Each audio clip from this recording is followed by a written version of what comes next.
Sejam muito bem-vindos ao Come Bebe Fala, um podcast que resume muito bem o que a gente gosta de fazer, que é comer, beber, falar, às vezes falar de comida e bebida, mas também de vários outros assuntos, que é o caso hoje, que a gente recebe aqui a Mari Galindo para falar um pouco sobre Gen Z, sobre TikTok, sobre marketing e muitas outras coisas, mas eu vou falar para ela se apresentar um pouquinho. Mari, quem é Mari? Bom, muito feliz de estar aqui. Adorei o projeto, o nome já super me atraiu. Eu falei, bom, vou participar de um podcast que eu tenho certeza que vai ter bebida e comida, né? Então vou. Bom, eu sou a Mari. Atualmente eu sou cofundadora da Nice House, que eu imagino que a gente vai contar um pouco aqui, que é um hub de entretenimento focado em geração Z e o formato vertical, né? O formato de short vídeo. Sou publicitária de formação. Sou casada, sou filha, sou palmeirense e gosto... Você deve estar muito feliz então, né? Não, foi uma sacanagem. Principalmente com o Furacão, né? Exatamente, que é o time do meu marido. Então, houve uma balada aí na relação familiar e tudo mais recentemente. Mas também gosto de me definir como uma amiga, acho que isso é um valor muito importante pra mim. Boa. Na verdade, a gente vacilou aqui porque o Come Bebe Fala, faltou a comida e a bebida, mas a bebida tá gelando e a comida a gente Não, isso aqui já improvisou tá um pão de queijo aqui, mas vai dar tudo certo no final. E Mari, como que você começou até chegar nesse ramo que você tá hoje, que era na Nice, mas tipo um pouco do teu antes. Antes disso, você teve 99, teve Embraer. Conta um pouco do que você foi passando, assim. Tá, beleza. Bom, acho que a minha trajetória profissional, ela passa muito pela minha questão familiar também. Eu cresci tendo o trabalho como um valor muito forte na minha família. Desculpa. E... meu avô sempre aquele cara que trabalha e gostava do trabalho dele. Minha mãe sempre muito assim, né? Tipo, workaholic mesmo. E minha mãe ama o que ela faz. Então esse valor era muito forte dentro de casa. E eu queria meio que começar a trabalhar desde pequena, fazer alguma coisa. Eu lembro que eu aprendi a fazer adesivo. Basicamente eu recortava uma imagem da revista, colava dupla face atrás, colava papel contact na frente e achei que super tinha aprendido. Com quantos anos isso? Eu devia ter uns 7. Caraca. A criatividade já tava fervendo já. Aí depois, uma vez, alguém me falou que na Calunga tinha um papel adesivo. E aí você podia imprimir nesse papel em casa mesmo. E aí se transformava em adesivo. Tinha depois um spray que você passava em cima, então se molhasse não esparramava a tinta e tal. Aí eu fui melhorando, fui vendendo na escola. Eu lembro que uma vez eu tava na 4ª série e aí quando eu mudei pra 5ª eu mudei de escola. E eu tava assim arrasada, porque eu falei pra minha mãe, eu já tenho meus clientes, eu vou acabar, tipo assim, meio que tá acabar com o meu negócio, entendeu? E eu já me achava demais, porque minha mãe não precisava me dar o dinheiro da cantina, entendeu? Meio que tipo, não esquenta comigo, eu já sou independente. Já me banco aqui meu pão de queijo, que eu já me banco.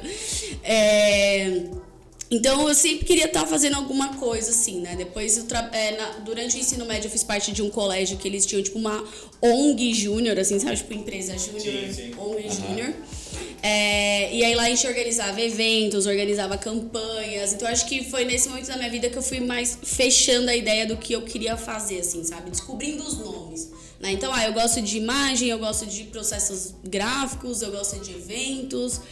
Ok, quem trabalha com isso? É publicitário, produtor de eventos, design e tal. E foi se encaixando a ideia, né? Então, eu falo que uma coisa que eu sou muito grata, assim, de ter acontecido na minha vida é que eu acho que eu descobri cedo o que eu gostava. Então, na hora de aplicar para o vestibular, eu já sabia pelo menos o curso que eu queria, né? E aí eu prestei, fiz publicidade, né? Comunicação social na Belas Artes em São Paulo. Gostava de ir pra faculdade, gostava dos trabalhos. Comecei a fazer estágio cedo também, aí trabalhei no colégio que eu estudei, né? Eu continuei fazendo e foi uma experiência muito legal, porque eu meio que me senti assim, tipo, agora eu sou a aluna que entrou pros bastidores, sabe? Então coisas que eu sentia falta quando eu era aluna eu vou poder fazer aqui. E outro dia eu tava até refletindo, um dos projetos que eu toquei lá chamava Os Feras, e era um reality show para os alunos. sobre sustentabilidade. Já dando experiência pra você fazer o reality da Nice agora. Total, hoje eu olho e falo, nossa, olha como as coisas vão se encaixando na nossa vida, né? E a galera competia em dupla, tinha um site onde rolava votação e tal. E o prêmio naquela época a gente fechou parceria com uma empresa de intercâmbios. E quem ganhou ficou um mês estudando inglês em San Diego, na Califórnia. Sério, então assim, foi um negócio. Teve festa da final e tal. Então hoje eu vejo muita coisa coincidente ali com o que a gente faz na Nice. Depois trabalhei na Soap, que é uma agência em São Paulo, né? Mas ela tem outras regiões também, focada em apresentações de PowerPoint. A minha mãe, ela teve um período da vida dela que ela trabalhou bastante dando palestras. E aí ela sempre pedia assim, tipo, me ajuda a fazer o PPT, me ajuda a fazer o PPT. E aí eu comecei a pesquisar, sei lá, PowerPoints bonitos, slides bonitos. E aí eu descobri a Soap. E eu falava, gente, como que eles fazem isso, assim, né? Tipo, era um jeito muito diferente, tinha muita animação na apresentação, parecia quase que um mini filme dentro do PPT ali, né? E aí eu, quando eu tava na faculdade, falei, não, eu tenho muita vontade de trabalhar lá na Soap. Consegui trabalhar lá, foi super legal, eu trabalhava muito perto ali do Johnny Galvão, que foi um dos fundadores.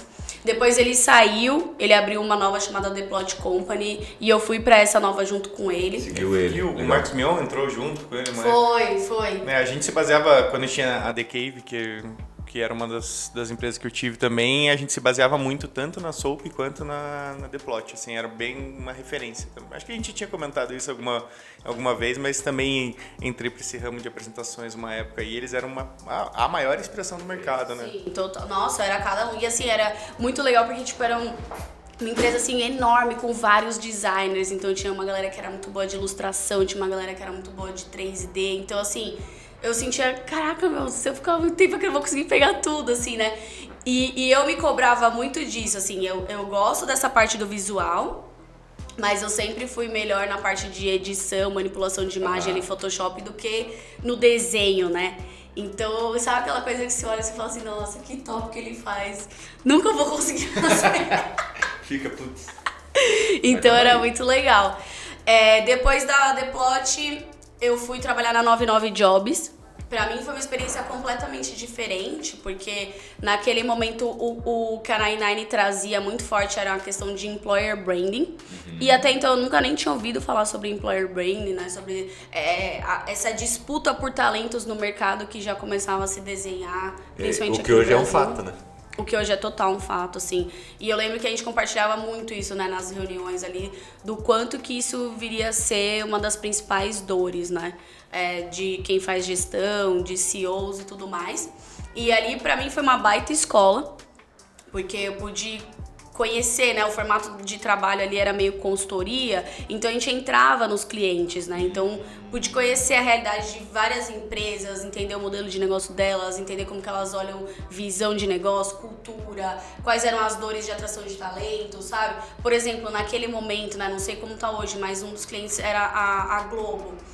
E eu jamais imaginei que 50% do quadro de funcionários da Globo, naquele momento, isso eu tô falando aí, sei lá, 3 anos atrás, eram engenheiros, né? Tipo assim, eu não imaginava.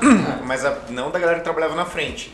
Era tipo a galera que fazia o back mesmo e era grande parte É que a frente é a contratados. minoria, né, praticamente. Exatamente. E assim, o nível de projeto e de tecnologia que tem dentro da TV Globo é impressionante, eu não fazia ideia. Coisa assim, por exemplo, sabe aquelas unidades de transmissão móveis que eles levam pra estádio, cobertura das Olimpíadas?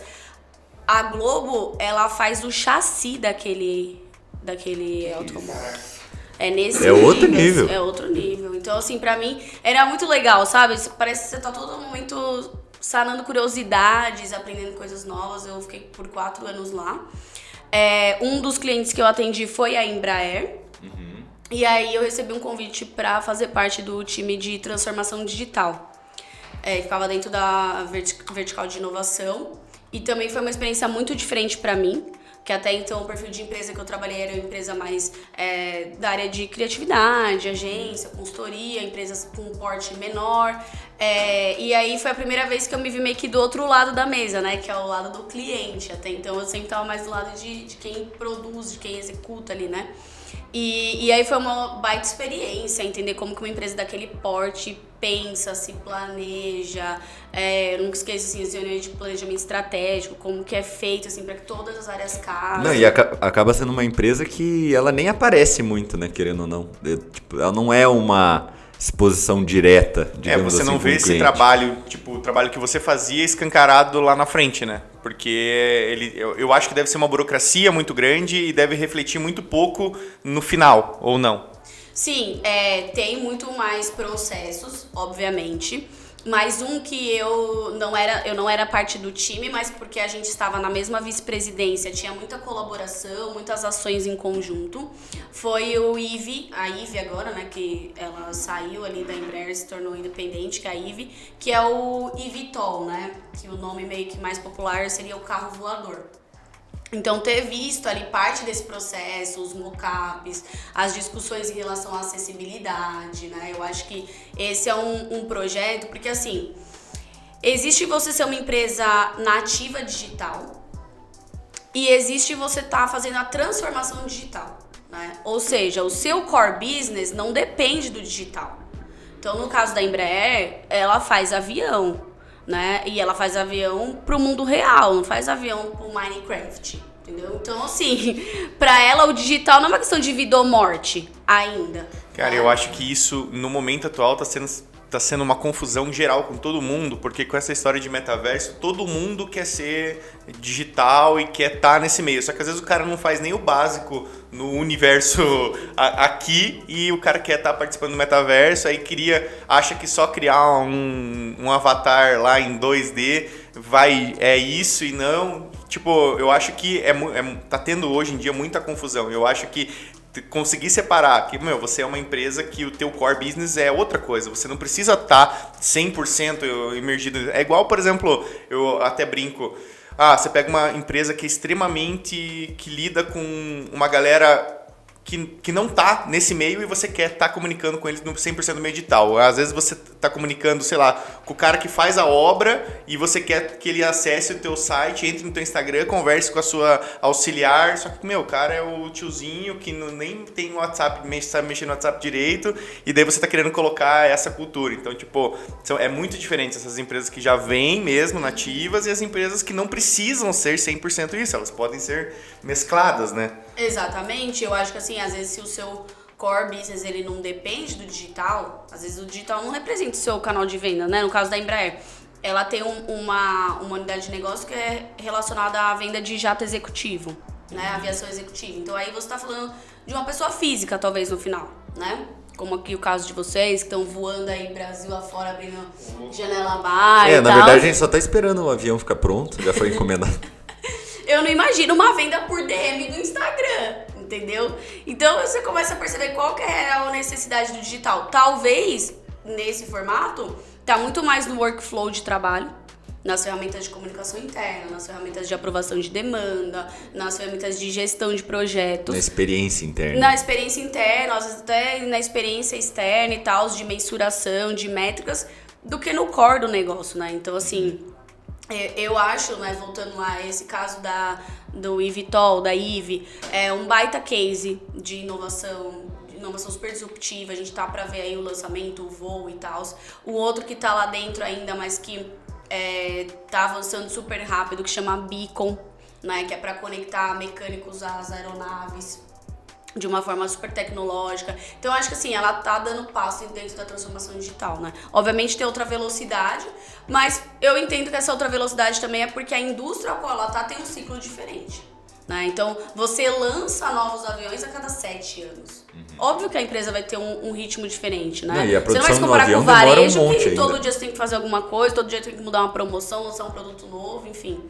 Então foi uma experiência super legal. E pra você não foi uma barreira muito grande você entrar numa empresa que é mais conservadora e tentar mudar? Super. Eu senti assim... eu gosto muito de esporte, em especial futebol. Joguei boa parte da minha vida, assim. E aí, fazendo uma comparação, eu me senti assim, tipo, eu entrei E você entra e tipo, parece que a bola não chegava. Quando a bola chegava, passava. Ninguém passa a bola. Tipo... A Mari, ela se sentia tipo aquele meme da menina do marketing chegando pra fazer vídeo, assim, que todo mundo vê ela chegando e já fala... Todo mundo começa a se virar, coloca o telefone no... Exato. Não, e eu ainda peguei um momento ali que era um momento extremamente atípico, né? Porque rolou uma transação com... acabou não se concretizando, né? Mas estava em vias de com aquela transação com a Boeing, né? Então, dentro é outra prioridade, tipo... Então, eu sentia dificuldade ali de entender como jogava, sabe? Era tudo muito novo pra mim. Hoje a gente vê alguns amigos até que começaram a trabalhar muito em startup e daí estão sendo contratados para empresas tradicionais para fazer essa transformação. Só que, assim, alguém da empresa deu essa dica, as pessoas foram contratadas, só que os cabeças não estão tão afim de mudar tanto.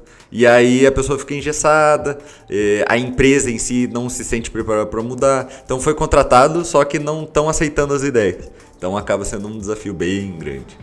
Pra mim foi complicado. Acho que o que me ajudou naquele momento é porque boa parte do time que entrou comigo era um time de, se eu não me engano, 27 pessoas e 25 entraram juntas, entendeu? Então era um time completamente novo, então eu sinto que a gente se apoiava muito ali, né?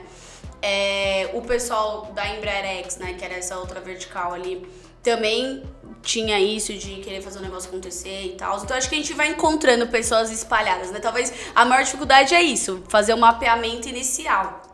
Mas a gente foi encontrando, mas com certeza, no dia a dia, eu vinha de empresas que tinham um ritmo muito mais acelerado e adequar esse compasso, assim, acho que foi um baita desafio pra mim. E como que foi, acho que agora a gente chega no começo do presente, assim, como que foi essa transição daí de Embraer para empreender? Tipo, porque até então você trabalhava interno, trabalhava para outras pessoas, e daí mudou, como que foi? Foi um convite, foi uma ideia, foi junto com pandemia ali, né?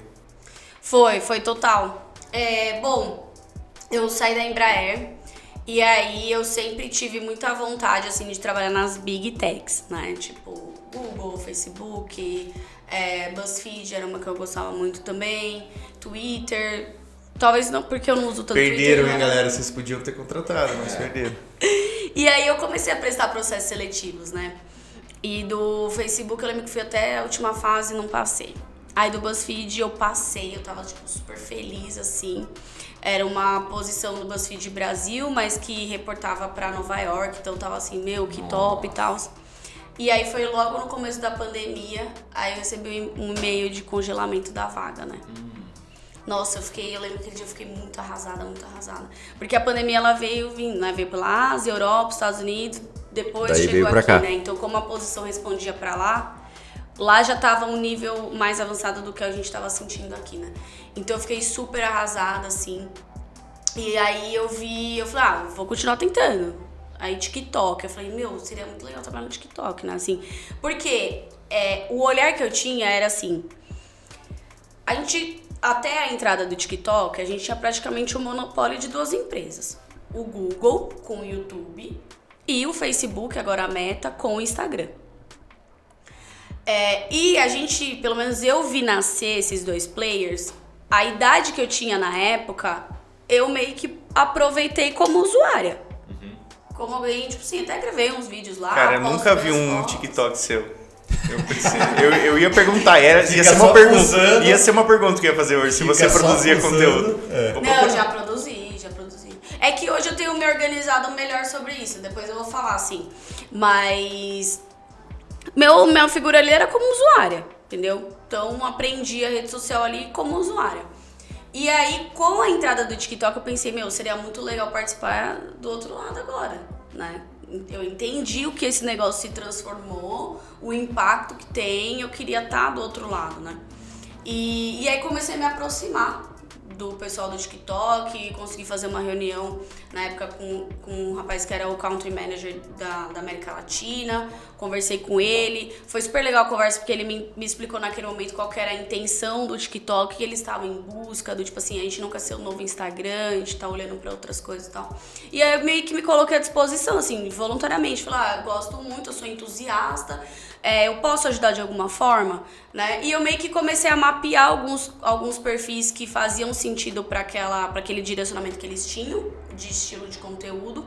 E tinha um contato com uma community manager que eu passava alguns pra eles. Eu falava, conversei com essa pessoa, ela quer ir pro TikTok, consegue meio que fazer o onboarding dela na plataforma, e eu ia fazendo assim. E aí eu vi uma publicação no LinkedIn de um amigo meu que a gente já tinha trabalhado juntos na época da 99. Eu trabalhava na 99, ele trabalhava no Magalu, então ele era meu cliente lá. Que ele tava fazendo um projeto que envolvia TikTok, né? E até então, a última vez que eu tinha visto assim, o perfil dele, ele tava trabalhando na XP. E quando eu vi a publicação, eu achei meio, pelas imagens, assim, um layout meio infantil, assim, né? Achei que ele tava trabalhando com criança. Aí eu falei, nossa, esse negócio de criança dá dinheiro, né, meu? Porque pro cara sair da XP pra fazer coisa com criança, né? A gente tá dando dinheiro e tal. Aí eu fui ler a publicação e eu liguei pra ele. Eu falei, eu tô em contato com o TikTok, você acha que te ajuda de alguma forma? Papapá, conversamos, ele explicou e tal. E eu falei, tem muita oportunidade aí. Dá pra fazer muita coisa e tal. E entrei pra Nice, entendeu? E aí, o que é a Nice, né? A Nice, eu acho que assim, a história da Nice não dá pra contar sem dois fatores. Que é a questão da pandemia, então a gente ter surgido em 2020. E o fator TikTok. Basicamente, com a entrada da pandemia, na Nice nós somos em 4 sócios. Um dos meus sócios, ele tem um viés muito artístico, né? E querendo ou não, na pandemia, quem sentiu a primeira pancada foi a indústria do entretenimento offline. Os eventos, os artistas, tipo, a primeira coisa foi cancelar show. A gente sentiu bastante também. Os restaurantes também, né? Tudo aquilo que era do offline, que tinha esse tipo de interação, presença, né? sentiu primeiro. E aí, meio que assim, já que tô com todos os shows cancelados, já que eu tenho que ficar em casa, seria muito legal ficar numa casa legal, né?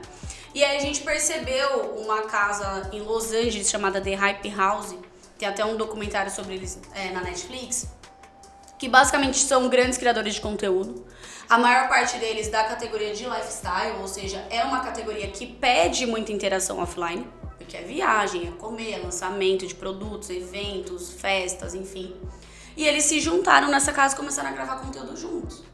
E esse intercâmbio de audiência fez com que eles crescessem muito, né? Entre eles e o perfil da casa também.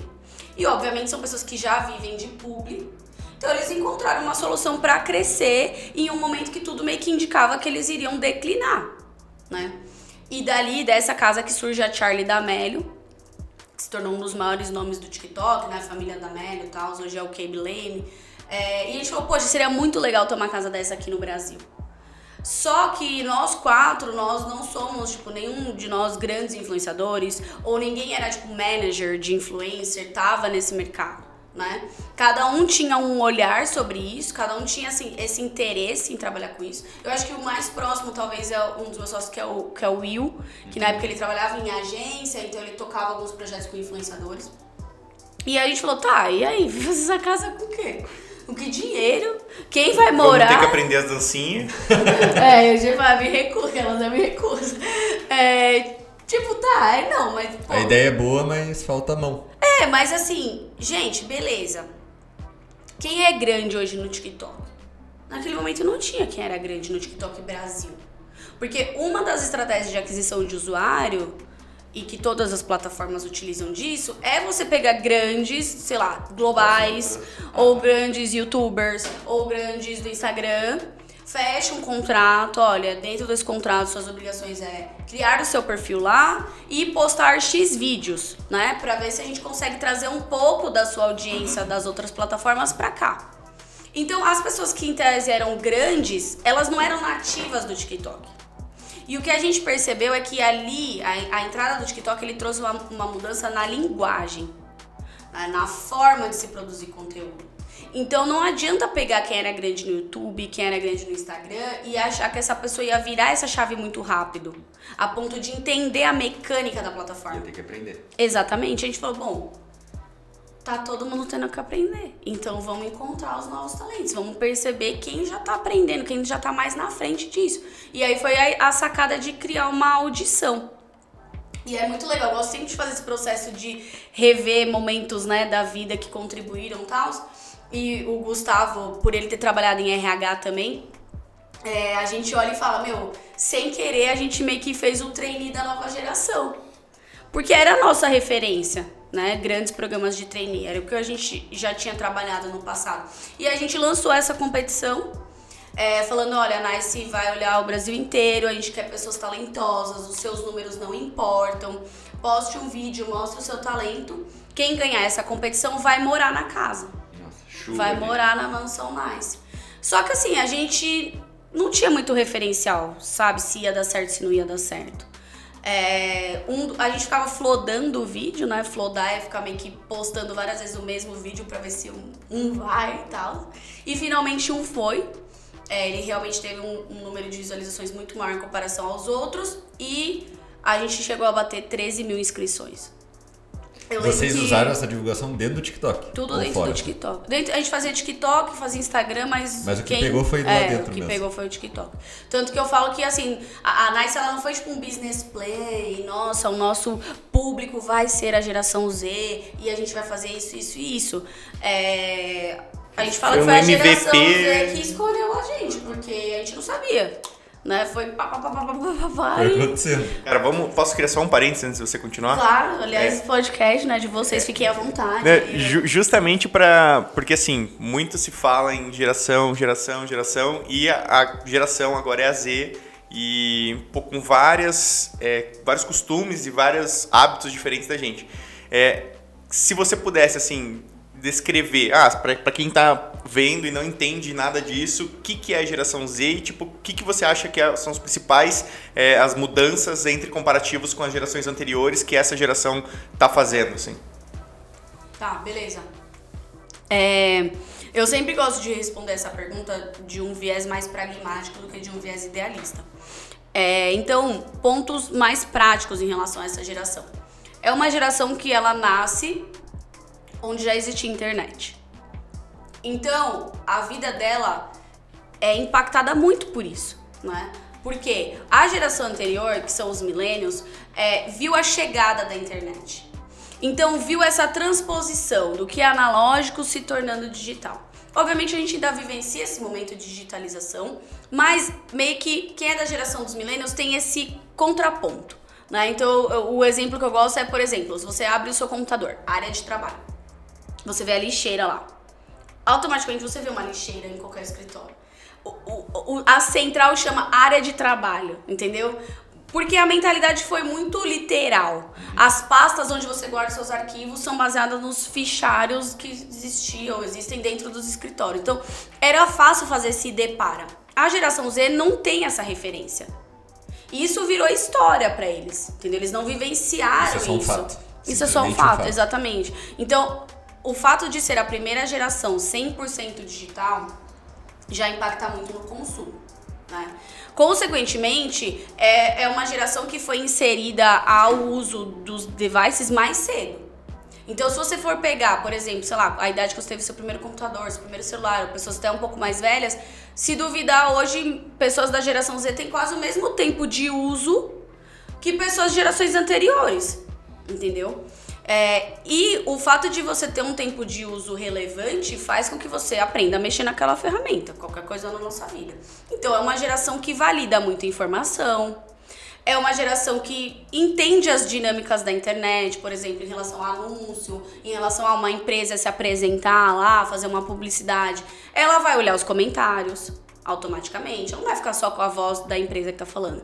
Ela vai olhar o Reclame Aqui, ela vai olhar o Glassdoor, ela segue outras pessoas que podem trazer contrapontos. Então, tem essa dinâmica, né? Tem uma pesquisa da McKinsey que ela fala que essa geração Z é uma geração quase que tem um comportamento mais diplomático, né? Ela não é tão cravada. Por quê? Porque a internet é um grande fórum e eles crescem nisso, eles têm que entendeu? escutar todos os lados, né? Exatamente. Esse ponto de, cara, a discussão nunca se acaba, né? Na internet a discussão nunca morre. Já tá gravando, a gente agora abasteceu a Mari com o bebe dela, que tava na geladeira, não tinha gelado ainda. Chique. Porque Mari não bebe, a gente tava conversando isso um pouco antes. Não bebe álcool. Não bebe álcool, exatamente, não bebe álcool. Beber água bebe, se hidrata e tal, mas a parte alcoólica realmente... Eu sou a prova viva que dá pra fazer amigo bebendo leite. É verdade. Inclusive, ela falou que tá programando o primeiro porre dela. Mentira, mas eu sou a favor de que aconteça. De verdade, nunca tomei um porre na vida. Nossa. Sério, espero que seja uma comemoração, né? Porque Uma coisa boa. É uma coisa sobre boa. uma decepção, aí vai ser. Já pensou? Memória dupla. E até voltando um pouco aqui, o que acontece? Nós que somos mais. Acho que todos, né? Mas como a nossa realidade veio do analógico, se fosse comparar uma empresa, organização antiga, o que seria a Nice House? Uma agência de influenciador? Um acelerador? Isso muita gente me pergunta. Inclusive Uma me perguntaram aceleradora, um ontem. fomento. A Nice House é uma agência? Boa, ótima pergunta. Pegando esse paralelo do que é o passado, né? O mercado, vamos chamar aqui mercado publicitário, ele é divididinho. Vamos colocar em caixinhas. Então tem os veículos, né? Que no caso era a televisão, as revistas, pegar aí uma TV Globo, a revista Capricho, que era o veículo. Então o veículo, ele conversava com o consumidor final. Por isso que as revistas tinham assinantes, a TV tem a audiência, tem o público, né, que às vezes vai até na plateia do programa. Então era responsável por falar com o consumidor final, né, com o público final. A agência, ela fazia esse meio. E as marcas são quem constrói os produtos, quem tem uma mensagem e que quer que o público final saiba disso. Então o caminho do que começa aqui na marca passa pela agência. Então o papel da agência é muito assim, entender o que a marca quer comunicar, que às vezes o olhar da marca é um olhar mais técnico, um olhar mais de negócio. E trazer a a agência solução. tem esse papel de entender o que a marca tá falando e como que o público pensa a respeito disso para formatar uma campanha. E aí, quando você formata essa campanha, nesse entendimento poxa, o público com que eu quero falar, talvez ele é um público que assina a revista Super Interessante, ou talvez é um público que assina Capricho, então eu quero o mapeamento de canais ali, né? E aí você identificava esses canais e distribuía esse conteúdo, né? Hoje, o que eu percebo? Essas duas pontas estão cada vez mais entrelaçadas. Por quê? Os criadores de conteúdo digital, os influenciadores, eles fazem muito esse papel que os programas de televisão faziam. As plataformas, né, tipo o Instagram, TikTok, YouTube, elas ajudam muito nessa parte até meio que de infraestrutura, de ferramentas, de você conseguir ter ali a sua audiência e subir vídeo, subir foto e tal. Que era algo um pouco centralizado aqui nessa parte de infraestrutura da televisão, transmissão e tal. E essa parte de criação tá em conjunto, e às vezes até em conjunto com a marca, né? Porque os profissionais que trabalham nas marcas também começaram a ter ideia, não era aquela coisa extremamente engessada. Então, hoje eu vejo um mercado que tá muito misturado, e aí quando vira e fala assim, o que é a Nice? Esse é um dos exercícios que a gente mais faz. A gente já se apresentou como plataforma de entretenimento, hoje a gente se apresenta como hub, tem gente que pensa que é agência, mas vocês são agência. Cara, eu não consigo virar e falar assim, a gente não é, sendo que a gente faz coisas de agência. Só que a gente também tem audiência. Então eu também veiculo nos perfis da Nice House. Tipo, o nosso perfil no TikTok tem 2,8 milhões, entendeu? Quantas vezes você viu uma marca pagar pra sair no perfil de uma agência? O perfil da agência era meio que o portfólio dela, né? No nosso caso, por a gente ter uma concentração de audiência, então a gente também é veículo. Aí os talentos que trabalham com a gente também acelera a carreira deles, entendeu? Então assim, hoje eu acho que falta essa nomenclatura, entendeu? Para o que é esse novo formato. E eu vejo que isso também é um processo de transformação digital nessa indústria, né? Que surgiu de um jeito, surgiu com rádio, surgiu depois com televisão, com cinema, e agora tá se redesenhando pela questão do digital, e tem muita mudança pela frente, quando a gente vai falar de games, de metaverso. Parar não para. Então, assim, hoje, respondendo o que é a Nice House, a gente se apresenta como um hub de entretenimento para a geração Z, que é focado em short video, basicamente isso. A gente escolheu entender e criar uma expertise sobre o formato de vídeo vertical, que é o formato que o público da geração Z mais consome hoje em dia. Então, tentando trazer um pouco. Além de vocês terem talentos, vocês aceleram eles, vocês também produzem conteúdo, então vocês também são o meio.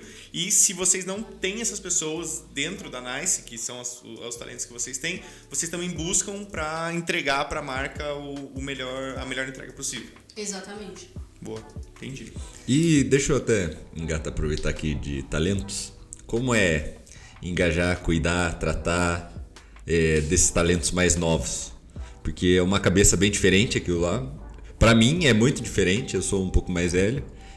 Como que é essa dinâmica, assim, pra você? Se é mais tranquilo? Se outros trabalhos já trouxeram uma bagagem que você pode utilizar ali? Na 99, que você teve que entrar dentro de empresas e aprender a lidar ali com as pessoas. Como que é isso pra essa geração? Bom, é bem desafiador, assim, por vários pontos. Alguns eu acho que são relacionados à faixa etária, sim, questões de maturidade, de um momento que você, né, são uma série de questionamentos. Eu me vejo constantemente fazendo o exercício do tipo, como eu agia quando eu tinha 16 anos, né, pra também calibrar a expectativa, né. Na 99, eu lidava bastante com as marcas, com as empresas, mas eu também lidava muito com as universidades, com o público universitário. Mas eu acho que na universidade já está muito mais próximo da questão de profissão, né? A Nice, a gente lida com uma galera mais nova, então na época, quando a gente fez lá em 2020, a mais nova a ingressar para a Nice tinha 14 anos e o mais velho tinha, sei lá, 19, 20. Então, era realmente um público que eu estava distante. Eu sempre fiz parte de igreja, né? Eu sou cristã protestante, então talvez o mais próximo da minha relação com essa faixa etária era meio que acampamento de igreja, gincana de igreja. Só que ali passa muito por um contexto de fé, né? Que era um contexto que eu não ia trazer para a realidade da Nice. Então, aprender a lidar, aprender a dinâmica, o que é importante, o que não é importante, realmente é um desafio, né? E eu vejo que é um desafio geral do mercado, a lidar, uma geração aprender a lidar com a nova geração, né?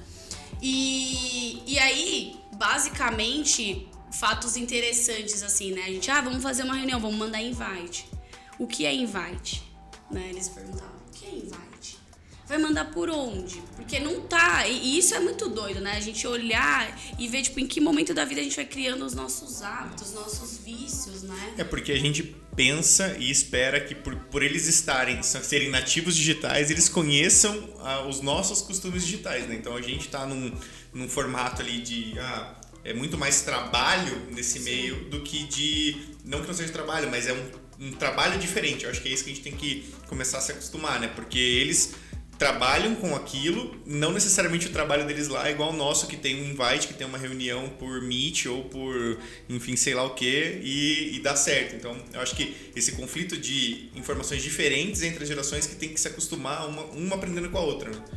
Não, total, e assim, é muito engraçado porque essa passion economy, né, essa questão de você trabalhar com entretenimento, o mercado da atenção, os conceitos se misturam, são, na verdade, profissões que são introduzidas na vida da pessoa como diversão, que é o caso do futebol, né? Você não vai pra faculdade porque você quer ser jogador de futebol.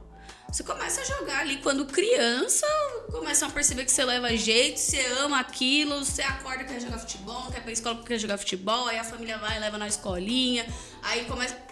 Quando você vê, você é um jogador. Tanto que o futebol e outras carreiras até do esporte tem meio que tempo de validade para você entrar, para você ingressar, né? Enquanto várias profissões você pode transicionar em diferentes faixas etárias, né? Tem gente que, sei lá, aos 30 anos, cara, eu não quero mais trabalhar, sei lá, medicina, eu quero ir para engenharia, e você pensa, essa área do esporte, às vezes a área da música, ela tem um tempo de tomada de decisão. Você não vai ver ali uma pessoa, agora eu tenho 29 anos, quero ser jogador de basquete, tipo... Parabéns, liga o PlayStation, né? Que é o mais perto que vai dar. Mas, então, essa parte do criador de conteúdo também entra na infância. Grava por se divertir, grava pra brincar com os amigos, grava pra fazer uma piada, fazer um meme. Quando vê aquilo, tá tomando a rotina, tá gravando e tá gostando e tal. Então, na cabeça deles é assim, eu faço isso por diversão. E agora eu ganho dinheiro com isso, ponto. Agora eu ganho dinheiro com isso, não é agora eu trabalho com isso, entendeu? Mas e será que não chega um momento que dá um choque de realidade de tipo, tá, eu ganho dinheiro com isso e agora me trouxe uma responsabilidade a mais e eu começo a pirar nisso e daí aí para de ser diversão e começa a entrar numa neura, assim. Eu trago até isso que o Gustavo falou, um pouco da realidade do jogador de futebol. A grande maioria são pessoas que têm pouca estrutura ou não tiveram baixo estudo, né, quase nível 0, e quando você vê, a pessoa está sendo muito bem remunerada. E se a cabeça da família, a estrutura familiar, não estiver preparada, emociona, e você vê vários casos que a pessoa se perde. Porque um rapaz lá que começa na liga lá profissional com 17, 18 anos, aí já está tirando 50 mil por mês, um salário de empresário, ele pira, daí tem acesso a bebida, daí fica aquela coisa, e daí festa, e todo mundo bajulando, o mundo vira uma festa. Até que chega o ponto que se perde, né? E daí, isso existe um pouco pra vocês ali, deles? Existe no meio como um todo, né? Eu acho que a Nice a gente trabalha com, a gente fala também mídia, assim, né? Influenciadores que não são pequenos e não são gigantescos, não são celebridades, né? Então a gente trabalha com quem tá ali no meio. Mas sim, a gente viu, e eu falo até antes de ganhar o dinheiro, algo que é muito importante pra eles é quando faz o primeiro 1 milhão de seguidores. A fama. Entendeu? Então, assim, o primeiro... 2 fatos ali que a gente via, assim, o primeiro 1 milhão de seguidores e o verificado. Nossa, aí é emoção. É outro patamar, entendeu? Atingir outro patamar. Mas o verificado até eu ia ficar feliz, porque a gente vive tentando verificado pra todos os nossos perfis e tá difícil. Se tiver algum contatinho lá no Facebook, avisa a gente. Então, ali pode estar com 0 na conta, mas tem 1 milhão de seguidores, tem... Verificado tá. Já abala emocionalmente. Mas sim, tem isso, né? Esse crescimento muito rápido. Outra coisa que a gente vê também... por exemplo, a carreira do jogador de futebol. Tem um fator sorte? Tem um fator sorte. Tem uma peneira muito grande, né? A quantidade de pessoas que querem, as que conseguem e que se tornam, tipo, o Neymar da vida. É uma escala, assim, brutal, né? Só que ele meio que sabe que, de alguma forma, ele joga bem. Por isso que ele foi ascendendo, por isso que se tornou um profissional, enfim... Muitas vezes o criador de conteúdo não sabe por que viralizou. Porque eu acho que uma disputa ali que existe muito forte é o que eu gosto de produzir e o que a performance tá entregando melhor. Cara, isso é uma briga gigantesca, né? Exatamente. Eu tenho 30 mil seguidores lá no TikTok e eu já me vejo brigando com isso, assim. Eu falo, putz, o conteúdo que eu curto fazer não tá rendendo tanto. E esse conteúdo que é mais de humor, que eu não gosto tanto de fazer, é o que rende mais. Será que eu me entrego pra esse lado ou será que eu mantenho as minhas raízes e o que eu curto fazer? É engraçado que a gente acompanha o Gustavo, né, gerando conteúdo. E, nossa, eu tive a ideia de um vídeo que esse vai estourar. E daí quando você vê, foi só mais um. E daí um que, cara, eu fiz um vídeo só assim e, estourou. E daí meio que parece, por quê? Por quê? Será que é volume de vídeos e algum dá certo? Ou existe um quê?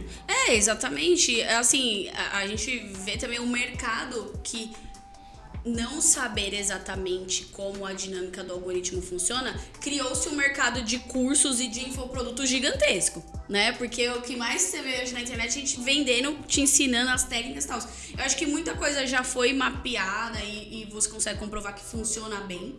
O que a gente tem visto hoje muito no TikTok, pra mim, existe uma lógica por trás disso, que é a questão de você ter alta frequência, né? Então, enquanto plataforma, ela precisa equilibrar alguns pratinhos, né? Então, ela precisa equilibrar o número de pessoas que assistem e ela precisa equilibrar o número de pessoas que produzem. Quando você tem uma faixa etária de usuários mais nova, que é o caso do TikTok, você tem um volume de produção maior, porque a pessoa quer produzir, né? O jovem, o adolescente, ele quer, e aquilo faz sentido pra ele, né? Não tem problema com isso. Boa parte gosta de participar, de entrar na trend e tal. Mas você tem um outro público que nunca vai postar um vídeo, mas gosta de assistir. Cara, tem muita gente, né? Só que pra essa conta fechar... Tipo o Pedro. Tipo eu. Por exemplo, o que nunca pode acontecer numa plataforma como essas é o feed ter fim. entendeu? Não pode acabar o conteúdo. Chegar até o final. Só que se você não tem um volume de pessoas produzindo, o que você faz, entendeu? Então, hoje no Instagram, por que é difícil crescer no Instagram? Porque você já tem tanto conteúdo postado lá, você tem heranças de conteúdo já, entendeu? Você tem anos de conteúdo postado. Se você revive um conteúdo que foi postado lá atrás, vai parecer novo, porque ninguém nem mais lembra que o conteúdo foi, entendeu? Então, assim, você tem um volume muito grande. Em tese, ele consegue abastecer só essa galera que só tá lá pra assistir. E essa galera que tá produzindo novos conteúdos pensa que você tem que entrar numa fila gigante ali, sabe? Tem um nível de saturação já considerável. O Facebook, por exemplo, onde o Facebook tem programas de remuneração de conteúdo, né? Então ele meio que paga ali por performance de vídeo. Por quê? Porque o número de pessoas querendo postar lá caiu muito, né? Com o tempo. Então hoje ele se vê tendo que estimular financeiramente para que as pessoas continuem postando lá. O TikTok, ele entrega muito porque ele ainda tá equilibrando essa balança, ainda não tem uma saturação de conteúdos, né? O maior inventário que o TikTok tem, ele é um inventário asiático, porque é de onde a empresa surge, e ela não consegue aproveitar muito desse inventário, né? Porque a distância cultural é muito grande, a linguagem é muito diferente, é o idioma, né? Então ela meio que tá tendo que criar os próprios conteúdos de cada uma das localizações. Tanto que um fator muito interessante a respeito disso é, por exemplo, o Khaby Lame, né? Que hoje é o maior TikToker do mundo. Sabe quem é, Pedro? É aquele cara que faz assim. Aham. Que aí pega coisas que, tipo, a galera pega uns vídeos super complicados e aí ele mostra, tipo, era só fazer assim. É super simples. Um dos fatores dele ter tido uma entrega de conteúdo muito boa, né? Porque você nunca vai viralizar se você não tiver uma entrega de conteúdo boa. Foi o fato dele não falar. Porque a fala é um limitador geográfico, né? O algoritmo entende que se você fala português, eu preciso entregar para pessoas que falam português. Será que as dancinhas também seguem esse ritmo, assim? Porque a dancinha não... A dancinha, ela pode seguir parte, mas ainda tem a letra da música, né? Porque se a música ela tem letra, a pessoa não entende, se for fica só falando. batido, ok, entendeu? Mas o caso dele, o fato dele não falar, fez com que entregasse para um raio muito maior do que a região que ele tava, entendeu? Porque se ele fosse se restringir à população da Itália, né, que ele começou a gravar lá, a população da França e tal, ele não teria viralizado, porque não tem um tamanho de população suficiente para tornar a pessoa viral no nível que ele se tornou, entendeu? Então, ele tem, o tipo de vídeo dele, ele tem vários aprendizados pra gente. Ele pega uma imagem que geralmente eram pessoas asiáticas, no começo dos vídeos dele, que são as pessoas que estão ensinando, sei lá, a cortar um copo, geralmente eram pessoas asiáticas. Então, o algoritmo já mapeia visualmente e já entregou pra uma parte. Que era a maioria. Daí mapeia ele, que também é ocidental e entrega também. E quando ele começou era a maioria. Cara, será que é pensado isso? Ou ele, tipo, começou no freestyle e... Eu fui rodando o feed dele até ver o primeiro vídeo, assim, né? E eu vi que ele fez muita tentativa de formato. Porque, por exemplo, o que você vê, assim, o TikTok ele tem uma lógica um pouco parecida com o YouTube, que é de entender o formato. Então, quem começa meio que do mesmo jeito, quem tem padrões no vídeo, começa a ter consistência de audiência. Então, ele replicava isso, né? Por exemplo, teve um menino que ele já participou das audições da Nice, que é muito engraçado, assim, o tipo de conteúdo dele. Ele tem um vestido gigantesco, parecendo tipo assim, um vestido de noiva, assim, do império, assim, sabe? É gigantesco. E todo o vídeo ele tá em pé, no mesmo cenário, com aquele vestido. E aí ele faz alguma graça ou só dança e tal. A taxa, né, a média de visualizações dos vídeos dele são gigantescas. Porque é como se a máquina entendeu o que ele faz. Porque ele faz sempre do mesmo jeito, entendeu? Um indicador que eu vi esses dias e eu fiquei revoltado, e daí a gente parte um pouco do que a gente tá falando de atingir não necessariamente a sua audiência, mas a audiência do TikTok. Né, que eu fui olhar tanto o meu quanto do Janela, o percentual de pessoas que visualizavam os vídeos, o quanto era de seguidores versus o quanto era de pessoas de For You. E tipo, 98% era For You. Então eu falei, cara, tipo, eu só tô atingindo 2% ali do potencial da galera que me segue, assiste, engaja e tal. Então, eu não tenho que fazer um vídeo pra minha audiência. Eu tenho que ficar fazendo vídeo pra For You toda hora ali, porque é eles que estão assistindo. Eu acho que o TikTok, ele reacende uma discussão que houve lá atrás. Essa discussão rolou lá atrás em relação a Facebook e Twitter. E agora o TikTok reacende isso. Que é a diferença de rede social para mídia social. O TikTok, o Facebook, ele é uma rede. Então, ele começa ali com o Facebook mesmo, que veio depois do Orkut, ao qual, para o seu conteúdo ser entregue, antes deveria existir uma relação de amizade, né? O termo seguidor, ele não começa na rede social.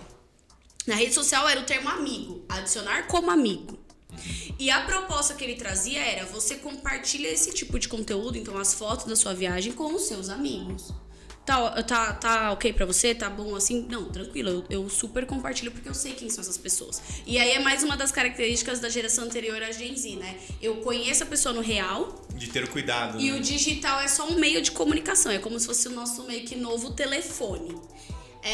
A Gen Z já não. Conhecendo real, conhecendo virtual tem a mesma equivalência. E a quantidade das pessoas mais novas que tem perfil bloqueado vai diminuindo a quase zero, as né? As pessoas foram se Porque o desinibindo. intuito é mostrar e não simplesmente se relacionar com pessoas que eu já conheço, que é a rede social. Mas né? o que tem um outro comportamento também que eu vejo muito dessa geração nova, que é você ter o seu perfil público e ter um outro perfil com nome diferente, com o perfil privado, só pra aquela galera que é, tipo, aqueles 3 amigos que você tem, que ali sim é só o que ninguém pode saber. De resto... É o Close Friends original. É o Close Friends, só que não é um Close Friends, é o Close Friends do Instagram novo e tudo mais, então...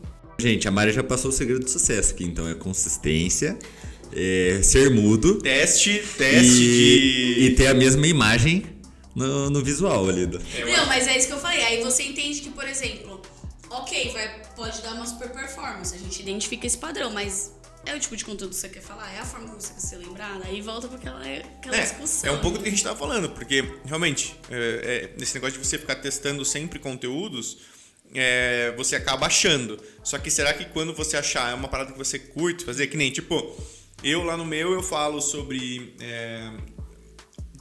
alguns conteúdos engraçados, algum conteúdo fashion e algum conteúdo fit. E tipo, o fashion e o fit é o que eu mais curto fazer, mas são os que menos dão engajamento. O fit, quando eu comecei, eu falei pro Pedro, cara, eu vou fazer um TikTok fitness. E tipo, não engajava nada o fitness. Aí fui pro fashion, engajou. Aí o diversão, cara, é o que mais, só que não é o que eu quero fazer, sabe? Então, não é, eu acho que é sim a consistência, mas baseado no que você quer entregar. Se você realmente quer se vender ao alcance, aí sim, você tipo, vai atrás de um conteúdo que espalhe. Se você quer manter... Porque senão, eu acho que quanto mais consistente você é dentro do conteúdo que você quer fazer, mas que não engaja tanto, mais consistência, mais engajamento você vai ter das pessoas que literalmente te seguem por isso. E eu vejo que quando eu posto um conteúdo, sei lá, como eu amarro o meu cadarço lá, que foi um que bateu 5 milhões, eu não tive conversão quase nenhuma pro meu Instagram. Quando eu posto um de moda, cara, eu tenho muita conversão pro meu Instagram. Daí você vê que são pessoas que realmente querem te acompanhar. Exatamente. Então eu acho que tem essa divisão também do teu objetivo. Sim. É que talvez isso seja um pensamento da nossa geração, de um pensamento de conversão. Às vezes o pensamento da geração Z é tipo assim, quantidade. Eu tenho quantidade, eu quero bater 1 milhão. Não necessariamente esse 1 milhão precisa ser 1 milhão de qualidade. Eu quero verificado. Eu acho que tem vários pontos, né? Por exemplo, por que o TikTok cresceu tanto durante a pandemia? Obviamente a indústria toda ali, né, de entretenimento digital teve os seus maiores números nesse período de 2020 e depois um pouco ali em 2021. Só que o TikTok em 2020 ele representou uma questão de escapismo. Por quê? Você tinha a televisão mais mainstream dando cobertura de Covid 24 horas. Nas mídias sociais reverberava, obviamente, os assuntos de Covid. Reverberou muito, principalmente no Instagram, o Black Lives Matter, que também foi nesse período. E tipo assim, querendo ou não, as redes sociais, elas têm um quê de entretenimento, né? Obviamente tem muita gente que trabalha com isso, mas tem muita gente que vai lá scrollar feed pra se divertir, pra dar risada e tal. E aí as pessoas fogem pro TikTok, porque o TikTok ele bloqueava esse tipo de assunto. E essa discussão dele bloquear tipos de assunto vem desde lá de trás, já vem na Ásia, onde houve um protesto, se eu não me engano, foi a respeito de Hong Kong, e ele não entregava o conteúdo. E lá ele era uma das principais plataformas, entendeu? Então, o TikTok, durante esse período de pandemia, ele era meio que uma Disney, sabe? Era tipo um mundo encantado, onde as pessoas dançam, onde você pode dar risada. Mas eu acho que até hoje, não sei se é a minha bolha, né? Mas eu no TikTok eu não vejo muito conteúdo sobre política. Tipo, e a gente tá num ano de eleição. E não tem muita entrega pra mim de conteúdo político. Exato, ele tem essa de entretenimento proteção mesmo. aí de ser entretenimento, né? De barrar determinados tipos de conteúdo ali de crescerem. Então ele foi considerado um escapismo, né? E eu tava até recentemente lendo algumas pesquisas sobre a geração Z, enfim, pro material que a gente tá fazendo. E uma frase que me chamou muita atenção pra essa geração, primeiro entretenimento, depois a informação. E aí, uma coisa que eu acho que assim, já tá na hora faz muito tempo, mas que agora talvez seja realmente um rompimento, é a questão da educação. Que é o termo que muitas pessoas têm usado de edu-entertainment, né? Que é usar elementos de entretenimento para ensinar. Porque a forma como as pessoas vivenciam a educação ainda tradicional hoje, se a gente for ver poucas coisas da nossa vida, ou sei lá, de quem é da geração Z, muito novinho, agora sei lá, até há 12 anos, né? Pouquíssimas coisas dessa pessoa de 12 anos vai ser parecida com o do avô da avó de 70, 80. A educação ambos conseguem usar as mesmas referências, as mesmas imagens e vão entender o que tá falando. Carteira, lousa, professor, não tem mudança significativa, entendeu? Então, eu acho que essa parte de educação, essa parte de ensino, a forma como eles buscam conteúdo. Hoje, o criador de conteúdo, ele é um autodidata master.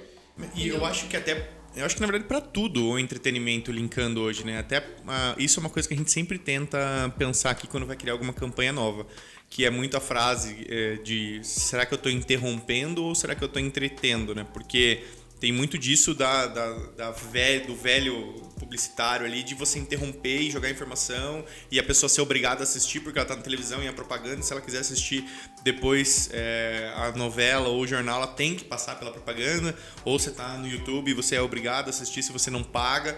E alguns outros caminhos não tem isso. Você literalmente propõe uma interação, um entretenimento, e isso gera a propaganda meio que... É como se a propaganda hoje fosse estivesse dentro de um entretenimento mesmo. Você não percebe que você está participando de uma propaganda. Quando você vê, você já está fã da marca. Então, acho que é muito mais engajamento, muito mais comprometimento com a marca hoje do que só relação de consumo. Assim. Acho que tem uma relação mais de fã também. Eu acho que a resposta disso é a questão de maturidade mesmo, sabe? As marcas vão aprendendo, as pessoas que executam esses projetos também vão percebendo, olha, esse aqui funcionou mais legal e ele tem um quê mais orgânico, mais natural, mais parecido com o que a pessoa já costuma falar.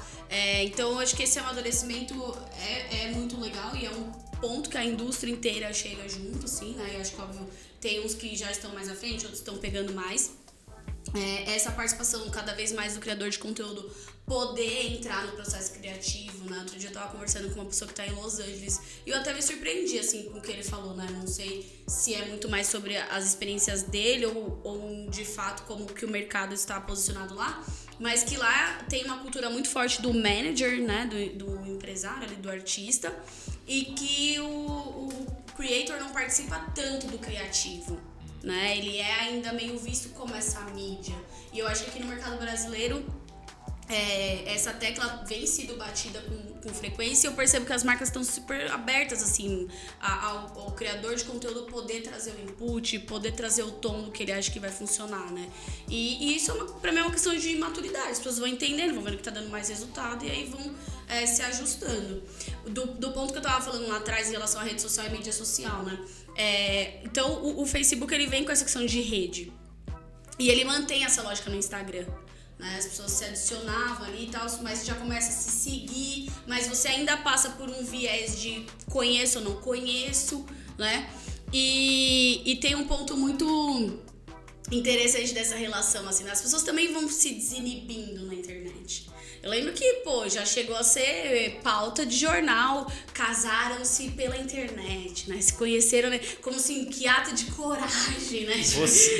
Você casou com live, né? O meu casamento foi transmitido em live antes da pandemia, mas eu conheci o Mauro no Instagram também. Então, mas assim, era um ato relacionamento de bravura. nativo de internet. Nativo digital.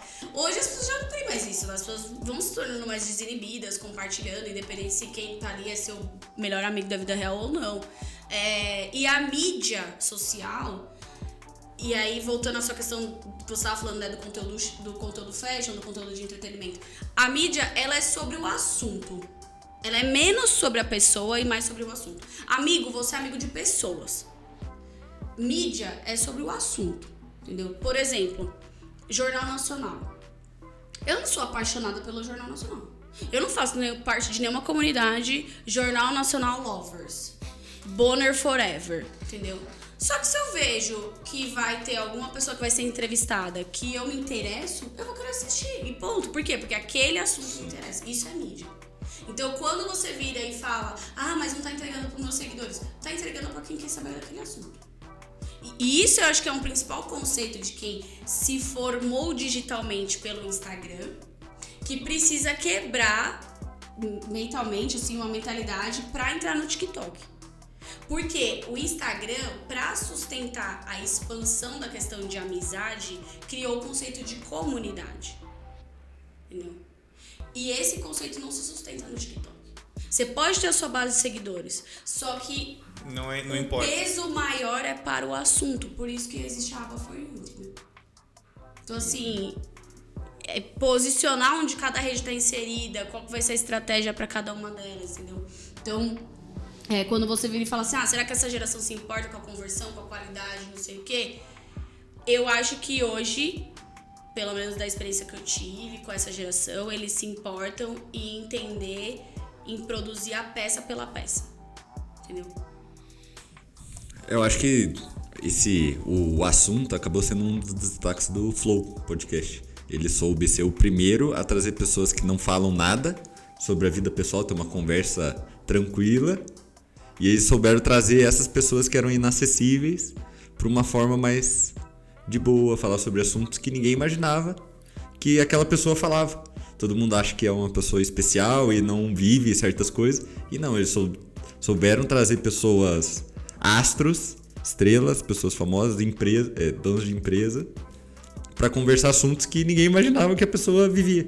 E eles souberam trazer isso. Então é sobre o assunto. Às vezes nem tem tanto fã do Flow, mas tem muito fã das pessoas que vão no Flow. Sim. E às vezes os cortes fazem muito isso, né? Você, eu gosto daquela pessoa, mas, será que eu tô realmente a fim de dedicar 2 horas pra ouvir tudo que ela tem a dizer? Deixa eu ouvir só esse pedaço aqui que é o que me interessa. Sei lá, a pessoa tá falando sobre relacionamento, sobre uma história ali que se tornou polêmica e tal. Então, acho que a gente começa a moldar e ver o quanto que a internet contribui para o assunto. O Twitter já fazia isso. Não é à toa que, dentre as plataformas, as mídias tradicionais se usaram muito disso, né? A gente vê a presença de jornalistas, as coberturas políticas, sociais que o Twitter representa ali, né? Do que é discutido. Então, esse conceito de mídia e rede, ele volta em discussão agora, né? No TikTok. Apesar do TikTok, ele é meio híbrido, né? Porque à medida que tem pessoas que te seguem ali, mas quem dita é a For You. Ele que faz. A gente falando um pouco de conteúdo pra gente ir partindo já pro final, que a gente tá aqui, acho que 1 horinha. E ainda tem 2 pão de queijo. Eu ainda quero entrar no tema comida, porque eu preciso de dicas. Hoje eu tenho a missão de levar Marielle para dar uma passeadinha, comer, degustar coisas aqui, então eu vou pedir dicas. Mas antes disso, eu queria pedir algumas dicas ou alguns toques, assim, que se você fosse falar para as marcas que estão aí hoje em dia anunciando ou gerando conteúdo, o que você acha importante elas pararem para pensar antes de fazer, se quiser se comunicar com essa geração, ou não só com essa geração, mas que eu vejo que você acompanha muito a questão de comunicação geral, assim, você sempre posta no LinkedIn e tudo mais. Então, o que você acha que são pontos importantes das marcas prestarem atenção daqui para frente, assim? Tá. Entender que nunca tem uma regra super fixa. Então, esse acompanhamento, essa atualização constante, ela é importante. Segundo ponto, que eu vi ontem, eu me surpreendi. A gente recebeu... tem um produto que a gente faz, que é basicamente ads, né? Então, o anúncio feito com o criador de conteúdo. E ontem a gente recebeu os reports, né? As análises de resultados que esse formato de anúncio ela faz. E a empresa que faz isso, ela consegue ter um nível de informação que utiliza os elementos da tela. Então, a ponto de, assim, os anúncios, sei lá, que a pessoa estava com blusa vermelha, converteram mais do que os que a pessoa estava com blusa azul, entendeu? Ele consegue trazer esse nível de informação. E ontem sim, pra mim, quando tu chega ali no número, você consegue concretizar as teorias, assim, né? A estética, o visual tá mudando muito. O visual da produção audiovisual. Foi um número gritante. Anúncios, né, peça final com característica caseira, com baixo contraste, converteram 700% mais do que o alto contraste. Isso é muito evidente a gente aqui. Sempre que a gente faz conteúdo pro TikTok, pro Instagram, que parece uma propaganda, parece super produção, é feito com câmera, não rende tanto quanto sem motion design, sem nada, e só uma câmera na mão, com uma produção aparentemente de celular, assim, sabe? Então, já é muito real. Sim, e até eles colocam, né, os anúncios, a hora que tem a entrada da caixa de texto, que às vezes a mensagem que a marca quer fazer, a parte mais branded da peça é a caixa de texto. Tem saída. E já cai. Então, assim, foi uma discussão que a gente acabou tendo ontem, né, entre a equipe e tal, do tipo... a gente via, né, os creators, a hora que recebia ali o maior cachê, a primeira coisa que queria comprar um celular top, comprar uma câmera. Foi muito legal, assim, ver o processo deles de produção audiovisual, o quanto que melhorou e tal. E aí o meu ponto ali foi, gente, peraí, vamos reinterpretar o que a gente tá fazendo. Exatamente. Não é isso, mas... Talvez, se você tem ali um público que te segue pra isso, né, que a gente vê muitas pessoas que dão aula sobre isso, ainda faz sentido. Mas no que a gente recebeu de dados ontem para diversas marcas, o anúncio, se ele tem essa característica mais caseira, e o mais caseiro é o baixo contraste, porque a pessoa que é caseira, ela não entende posicionamento de iluminação de 3 pontos, alto contraste, marcação de fundo, que são skills técnicas do audiovisual. Isso está dando um resultado diferente. E aí você volta mais uma vez pra discussão central, que é: faço o que eu gosto, do jeito que eu gosto, visualmente agradável, eu faço aquilo que tá dando resultado. Be Real. Você tem Be Real? Eu já usei o Be Real. Sim, eu sei, eu te adicionei, você não me aceitou ainda. Imaginei que você não tá usando ainda. Não tô usando. Eu achei chato. Não, mas gente, depois desse assunto, eu acho que eu vou baixar o TikTok. Eu achei chato o Be Real. Você gostou? Cara, eu achei legal. Acho que eu sou mais geração Z que você. Deve ser. Eu sou mais low profile. Achei assim, tipo, tá legal, nada que... É que tem como burlar, né? Em termos de produto, eu ainda sou muito mais fã do Snapchat. Cara, eu gosto muito do Snap. Pena que não tá enquanto mais... ele não tem essa dinâmica entre os usuários, né? Porque ele não se tornou forte. Sim. Aqui. Mas em termos de produto, de feature, de lançamento, eu acho que ele ainda dita muito. Mas as novas ferramentas do Instagram, o que mudaria do Snap ainda? A única coisa que muda é que o Instagram disponibiliza depois, né? Porque ele espera o Snap criar. Pra ele poder usar. Quem cria hoje, quem faz o diferentão ainda é o Snap. É o underground. Tá. Eu brinco que o Snap é a área de produto do Instagram, entendeu? O Instagram é uma baita área de negócios, gera receita absurda, mas eu acho que ele parou um pouco de inovar, de ser o primeiro a lançar. Ele incorpora muito mais do que inova.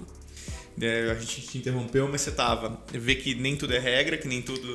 Depois essa parte do mais da manual, do estética diferente, converter mais. Que mais? Trazer o criador de conteúdo para esse processo criativo, acho liberar que é extremamente valioso. Exatamente, é extremamente valioso. Acho que não tem que ser olhado como, estão falando que tem que ser isso, né? Mas é ouvir mesmo, entender que tá fazendo em parceria. Mais uma pessoa ali criativa, ajudando, que traz informações que talvez você não tenha com tanta facilidade.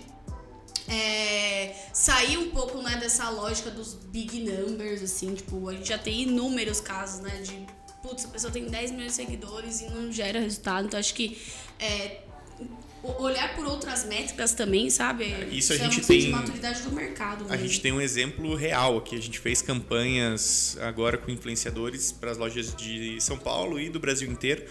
E foi muito legal que aí sim é muito mais importância do conteúdo do que da pessoa. A gente teve, claro, influenciadores com mais de 1 milhão divulgando a marca, que tiveram resultados legais, mas a gente teve uma menina com 28 mil seguidores que o call to action inicial dela foi: esse é o bar mais barato que eu já vi na minha vida. Acabou.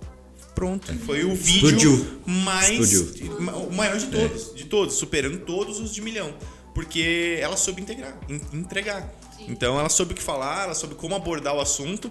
Tanto que o briefing que a gente manda para os influenciadores hoje, a gente pegou dos que mais renderam, vendo o que eles falaram que possa ter dado o gatilho na pessoa de ficar. Então, isso e outras coisas que a gente coloca como conteúdo mais polêmico. Sempre que a gente quer que tenha alguma conversa, a gente joga um copo de drink cheio de gelo que o pessoal vai discutir que tem muito gelo no copo. Ou a gente coloca alguma coisa que sempre vai gerar discussão, daí tem essas estratégias, né? Mas isso realmente de número, a gente viu muito, que a galera menor até se esforça mais para que a entrega dela seja maior e acaba se dando melhor no geral. E aí tem, nessa última que você falou, acho que tem um ponto que é super valioso, né? Eu não sei se existe, eu nunca tive acesso, mas uma das coisas que a gente mais percebe, né, da diferença de empresas que inovam e que não inovam é como se fosse o índice do medo, né? O medo, ele é um bloqueador da inovação, porque consequentemente você arrisca menos, né? E inovação também passa por probabilidade. Quanto mais você faz, ali uma hora você vai acertar, né? Então eu acho que isso é muito valioso dentro de dicas para as marcas, entendeu? Diminui um pouco esse medo de errar. Saiba que, cara, você vai contratar, sei lá, 10 creators, 20 creators, nem todos vão ser bons, nem todos vão gerar a conversão master. Não é um negócio cravado, né? Mas, por exemplo, o que você fez? Você teve um pool, você entendeu os que funcionam, os que não funcionam. Isso já é super valioso. Antes de fazer, você não tinha essa informação. Você já viu quais call to actions funcionam melhor. E isso é super valioso, você também não tinha essa informação antes, você não tinha nem onde comprar essa informação. E aí você vai ajustando, sabe? Acho que é olhar o processo como um todo, num zoom out, assim, sabe? Olha, de quando eu fiz a minha primeira campanha para quando eu fiz essa última, o quanto eu já melhorei, o quanto eu aprendi, o quanto eu já ajustei, sabe? Às vezes eu sinto que as pessoas veem muito assim, tem que dar certo, essa aqui tem que bater todas as metas e, tipo... Aí muitos acabam saindo frustrados, isso aqui não funciona, né? Então... calibrar essa expectativa, né? E dar valor nesse processo de conhecimento, porque é um negócio completamente novo, sabe? Não existe os experts, né? Outro dia eu vi no LinkedIn uma pessoa expert de Pix há 10 anos.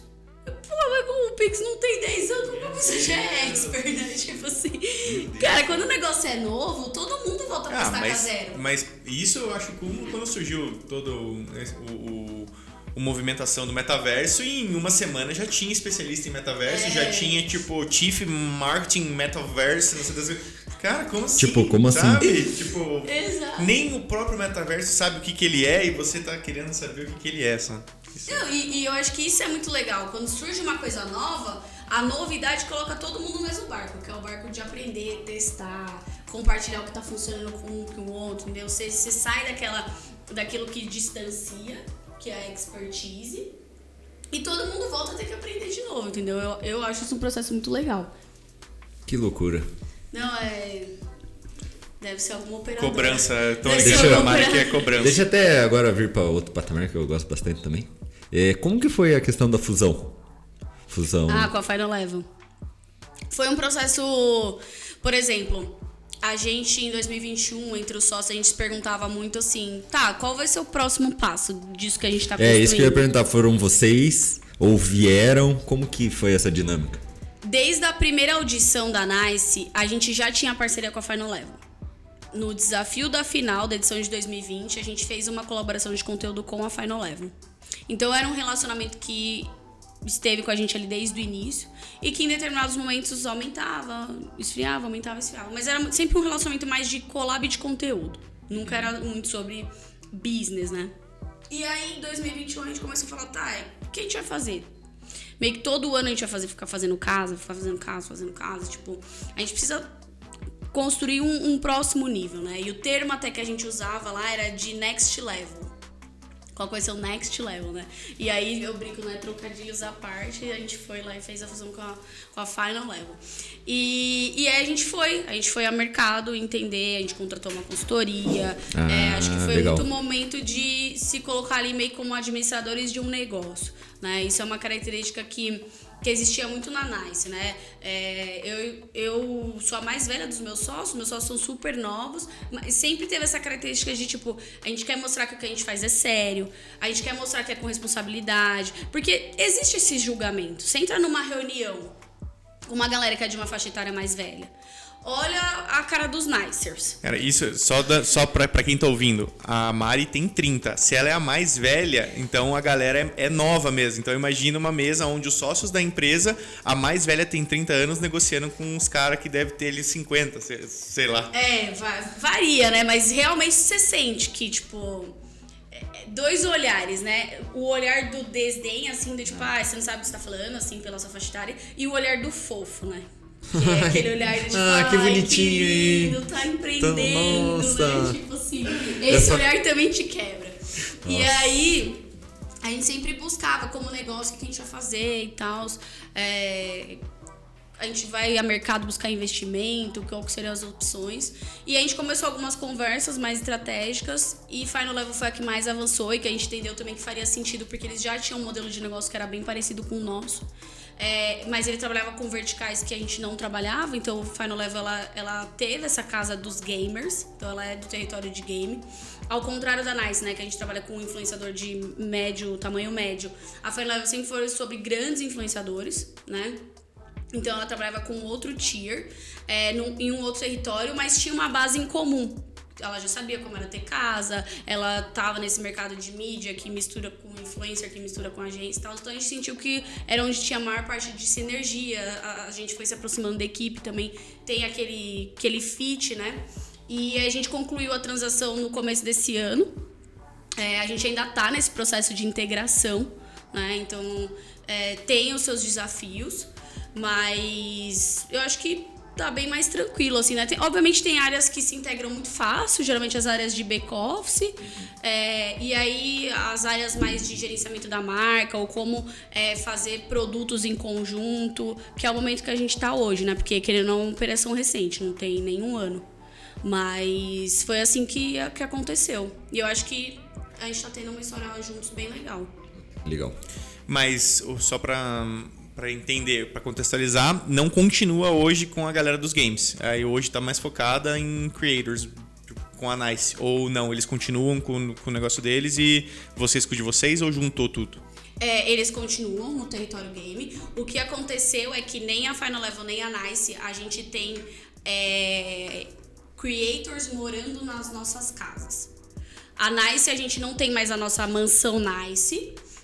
A Final Level tem a casa em São Paulo, porém a casa ela meio que virou uma casa estúdio, então ela funciona como tipo headquarter, escritório, estúdio de gravações, mas não tem mais criadores que moram lá, como aconteceu em 2020 e 2021.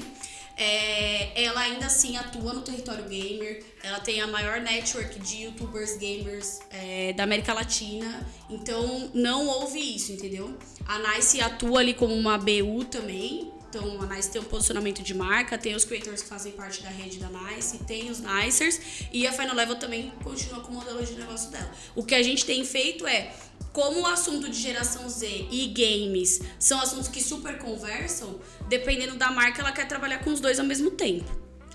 E eu vou entrar num tema que seria mais o Pedro perguntando, que eu sei que ele perguntaria, mas vou me adiantar. Hoje, como a Nice ganha e como ela gasta a maior parte do dinheiro? Tipo, de onde vem receita e pra onde vai? Tá, perfeito. A maior parte da receita é publicidade, são marcas. A gente faz projetos, então a gente tem basicamente 4 produtos. Um chama Campanha Pontual, que significa uma campanha pontual. O outro que a gente chama de Always On, que é basicamente a gente pega a nossa expertise e gerencia o TikTok ou a rede vertical, né, formato vertical que a marca queira ter. Então, assim, a gente percebe que uma marca que já tinha uma operação para fazer Instagram, ela não consegue virar uma chave e usar a mesma equipe para fazer o TikTok dela. Porque são habilidades técnicas, mentalidade, skills diferentes. Então a gente cuida dessa parte. Mas aí vocês assumem postagem, estratégia, tudo do TikTok da marca. Isso. Se ela quer pro Instagram Reels também, pro Quai. E quem produz são os Nicers? Ou vocês selecionam as pessoas que vão produzir? Exato. Entendi. A gente seleciona porque nem toda marca quer falar com a geração Z, né? Então tem marcas que querem falar com outras gerações e aí a gente tem uma rede de criadores de conteúdo que a gente consegue montar ali de acordo com a marca que quer falar. O outro é a audição nacional, então a marca também ela pode patrocinar essa competição que a gente faz todo ano. E o último que a gente chama de projetos especiais. Então, às vezes, a marca ela quer uma entrada mais forte, que envolve uma parte de meio de consultoria, também envolve um gerenciamento de projeto maior, ela quer entrar mais na cultura da geração Z. Então, basicamente, são os 4 produtos que a gente tem, de onde vem a maior parte da nossa fonte de renda. A gente também trabalha em parceria com as plataformas, então hoje a gente está conectado com as 4 principais, que é o TikTok, o Quai, o Instagram e o YouTube Shorts. Então a gente também tem receitas advindas das plataformas. Nossa, Quai. Esse eu já tô longe do TikTok. Esse é muito Gen Z mesmo, Pedro. Esse eu também não tenho. Não, pior que não é, viu? Sério? Sabia? A maior parte da base de usuários do Quai é 25+. É que a estratégia dele é não ser muito metropolitano. Eles têm um foco muito grande no Nordeste e em regiões de interior e tal. Então ele meio que fura a bolha, assim, sabe? Hype, eixo São Paulo, Rio, grandes capitais. Mas ele não é visto como uma plataforma Gen Z. O TikTok é mais Gen Z em termos de base de usuário do que E deixa eu até perguntar, toda geração de conteúdo e receita de um Nicer vai pra Nice? Ou não todas? Em que sentido? Tô pensando mais como uma agência. Todo o trabalho que ele faz vem pra vocês ou só trabalho que a Nice arranja ou tudo mais? Desses que entraram agora, por exemplo, que vão fazer a Nice Trip e tudo que mais. No guarda-chuva. Não, porque de forma geral vocês contratam pontualmente outros criadores de conteúdo. Mas a galera que participou da seletiva e entrou agora, daqui pra frente o contrato é 100% tudo que entra, vocês participam? Então, a gente tem esse contrato com os Nicers de exclusividade e isso garante que a venda, né, do trabalho deles só possa ser feita por nós ou que tenha que passar por nós. Mas assim, a gente nunca levou isso a ferro e fogo, sabe? Já tiveram várias situações que assim, chegou uma campanha, um valor que pra gente não seria tão relevante, mas que a gente sabe pro criador de conteúdo super faria a diferença. E aí a gente, faz e tal. Então assim, nosso olhar é muito mais pra trazer escala, pra trazer projetos maiores, sabe?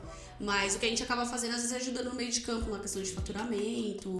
E essa relação é que também o negócio é tão dinâmico que eu não ia falar de segurar o influenciador, né? Mas como que você vê ali, às vezes, eles acharem, na verdade nem preciso da Nice, vou pular fora.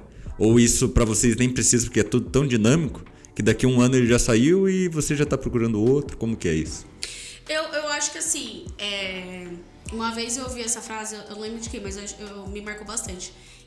Quando você tem que segurar uma relação no contrato, é porque você já não tá gerando valor, entendeu? Então eu acho que assim, quando a pessoa, eu quero sair da Nice porque pra mim não faz mais sentido, não tô fazendo diferença, pra mim é um baita feedback. Tipo assim, eu que melhore, sabe? Então, exatamente. Acho que tem um fator que a gente não trabalha com grandes criadores de conteúdo. Então tem players no mercado que se relacionam com celebridades e aí eu acho que essa relação ela é mais intensa. Né? E aí, por exemplo, quem super investiu na carreira de uma pessoa e aí depois essa pessoa estoura, eu acho que o contrato ele se faz super válido nessa relação, porque aí a dinâmica muda, enfim. E a celebridade ela tende a gerar muito mais demanda pelo próprio nome, né? Então, hoje eu entendo que que é um objetivo nosso, né? Construir a marca da Nice cada vez mais forte, melhorar a reputação, para que a marca da Nice associada a uma pessoa tenha relevância, né? A gente vê hoje, por exemplo, um dos principais fatores de quando uma pessoa sai de determinada empresa é quase como se ela sentisse que perdeu a própria identidade. Porque a pessoa se apresenta, sei lá, o Pedro do Janela, né? O Gustavo do Janela, ou o fulano do Google, o fulano da Tesla. São marcas que o nome é tão forte que traz uma reputação, que traz um valor pra você, né? Então hoje nosso olhar é assim, cara, a marca da Nice, ela tem que agregar esse valor. A gente tem que agregar valor para quem está na relação com a gente, porque senão a gente vai realmente ser facilmente substituído. O objetivo não é a Nice atrair grandes talentos, é grandes talentos correndo atrás da Nice. Ou acho que assim, no final do dia é muito mais a gente acelerando ou ajudando a criar novos talentos, sabe? Acho que isso é muito forte, assim. Eu quero até escrever uma publicação no LinkedIn que é o meio que o fator Nice, né? A gente sempre acompanha durante a competição, durante as audições, o crescimento de fanbase, né? O crescimento ou a queda. Mas a gente sempre vê, é nítido, assim. Quando a pessoa avança para as etapas da final, quanto que a base de seguidor dela começa a crescer, quando ela é anunciada como vencedor, o pico que isso gera, entendeu? Então pra gente isso é muito valioso, ver o crescimento, ver como que a pessoa, o antes e o depois dessa pessoa, entendeu? Então, sim, eu não me passa pela cabeça, por exemplo, sei lá, o Nobru batendo na porta da Nice, sabe, porque eu quero trabalhar com a Nice. Tipo, isso nunca foi uma mentalidade nossa, entendeu? É muito mais sobre quem a gente vai ajudar a decolar. E eu nem sei porque se... senão vira puramente agenciamento, né? E eu nem sei se essa pessoa ela super estoura, como que a gente se organizaria. Porque hoje a nossa operação não é preparada para atender esse tamanho, entendeu? A nossa operação, a nossa mentalidade é assim. A gente tá numa indústria fazendo paralelo com a engenharia. O engenheiro, você tem o recém-formado, engenheiro júnior, engenheiro pleno, engenheiro sênior, gestor, a pessoa que faz projetos. Você tem graus da engenharia. E você tem, nem sei se foi engenharia que fez, você tem o Elon Musk, que é tipo o top, o que chegou, que é o maior do mundo, parará. Hoje, nessa carreira do criador de conteúdo, você tem a base e a celebridade.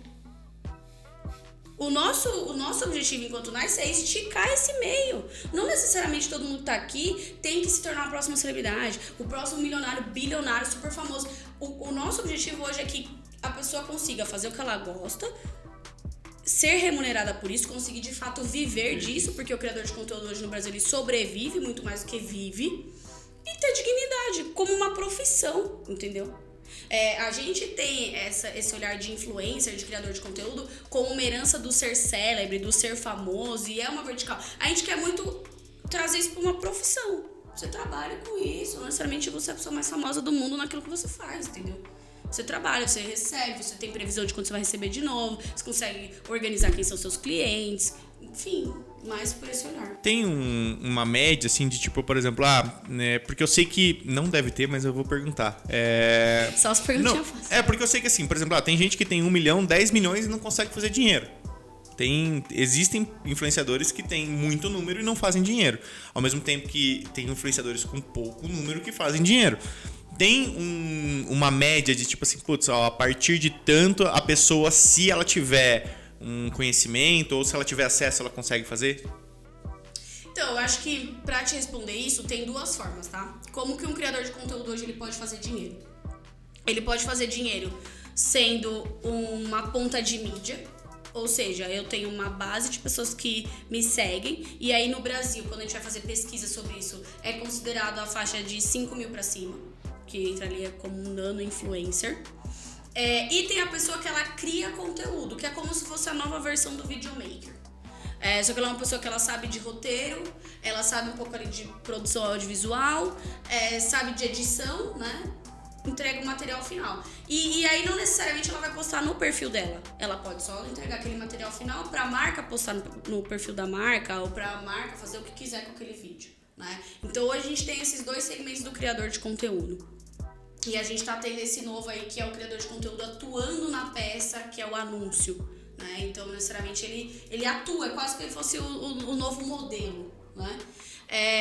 O criador que vive de audiência, aí pra ele começar a ganhar um dinheiro ali relevante, eu estaria pelo menos de uns 10 mil pra cima, já começa a ganhar, né? Porque o corte dos 10 mil era muito porque era uma funcionalidade do Instagram, né? Você só podia ter o arrasta pra cima lá se você tivesse mais de 10 mil. Então meio que esse virou um número ali do Quando mercado. Você fala 10 mil, você fala Instagram. Porque no TikTok é mais fácil, né?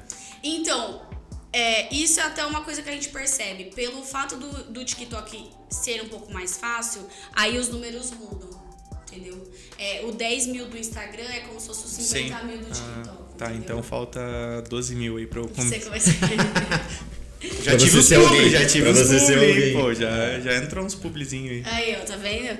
Então, sim, mas esse é um mercado que ele ainda é muito informal. Então você não tem, tipo, tabelas, padrões, regulamentação. Ah, mas eu acho assim. que, meu, isso é uma coisa que, assim como agência e design, marketing, eu acho que é uma coisa que, por mais que tenham tabelas, nunca ninguém segue, porque depende muito, né? Ontem mesmo a gente estava fazendo a inauguração numa loja em Santa Catarina, a gente recebeu o orçamento de uma influenciadora e a gente falou assim, caraca, meu, só a visita já tá tanto. E daí eu falei, cara, eu acho que vale. Daí o Pedro, sério? Eu, tipo, quem é ela? Quem é ela? E eu acho que vale. Daí é muito difícil a você mensurar se realmente a pessoa vale ou não, né? Exatamente. Bom, acho que já estamos caminhandinho agora pro final. E antes Essa disso... caminhada é longa, né? Antes disso... antes da gente dar um tchau aqui, a gente vai falar pra Mari completar o nosso mural dessa loja que a gente inaugurou. Mas antes eu queria saber agora, já que eu tenho essa missão de levar ela pra sair pra comer. Mari, quais são as suas comidas preferidas? O que você come diariamente? O que você come quando você sai? Conta aí um pouco. Ah, e lugares preferidos também. Se quiser... de São Paulo é aqui. Meu, essa pergunta é boa, assim, a minha relação com a comida é muito doida, assim. Durante boa parte da minha vida eu via que eu comia muito rápido. E aí eu lembro de uma cena que acontecia muito na minha infância, que era assim, eu ganhar algum presente e ser bem na hora da janta. E aí eu lembro da minha avó falando, para de brincar e vem jantar. Tipo assim, outro dia eu comprei um negócio lá, aí chegou em casa e eu queria instalar um negócio. E aí o Mauro falou, amor, instala depois, vem jantar. Tipo, nossa, parece que eu revivi a minha vida inteira. Tá bom. Exatamente. Então eu sempre fui uma pessoa meio que assim, comida é só pra eu não desmaiar aqui, né? Vou comer e tal. Mas uma comida que toda vez que eu viajo, eu sempre quero ir no McDonald's. Caraca. Não, é legal porque o pessoal julga muita gente por fazer hambúrguer no bar. O pessoal considera que vocês não podem gostar de McDonald's porque vocês fazem um puta hambúrguer bom, artesanal e não sei o que. Não pode. Cara, e é um dos nossos preferidos, é o McDonald's. Sou fã. Então, Burger King também. Eu sou mais do time do Mac. Qual? Sempre tem um preferido. Qual é o seu Maczice? Mac Chicken. Chicken? Ah, não é possível.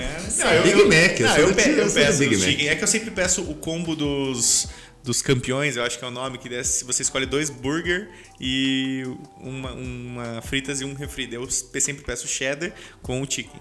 Não, o cheddar eu gosto, o cheddar McMelt também. Mas o que eu sei que eu sempre pedi a minha vida inteira foi o McChicken. Eu gosto muito de hambúrguer. O de vocês é delicioso, aquele smash é muito gostoso. Devia ter vindo na tarde, né? Porque aí... Pois é. O horário foi... Mas que mais que eu gosto? Cara, eu gosto muito de comida mineira. Muito, muito, muito, muito. Acertamos no pão de queijo aqui. Acertou no pão de queijo, super acertou. Gosto de carne também. Então já vamos ter que ir numa churrascaria mesmo, e é isso aí. Mas eu também gosto de comida asiática. Eu não tenho tempo ruim assim, sabe? E você é do time do doce? Não, eu sou mais do time de salgado. Cara, eu sou 100% doce. Eu Salgado. almoço, janto, que se você me der um doce, não precisa de salgado.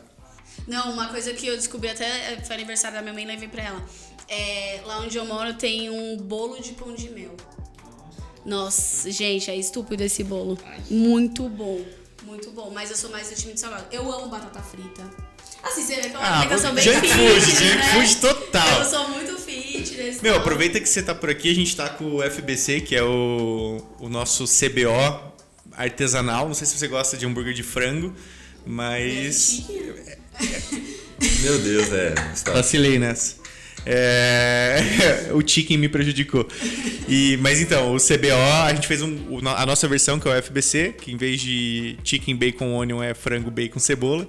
E a gente tá durante esse mês inteiro e, cara, tá bem bom. Bem assim, gostoso. Não, vou super provar. Eu acho que eu confundi, porque o chicken, ele é aquele... Como chama quando é tipo nuggets? Crispy chicken. Não, que é frango processado? processado.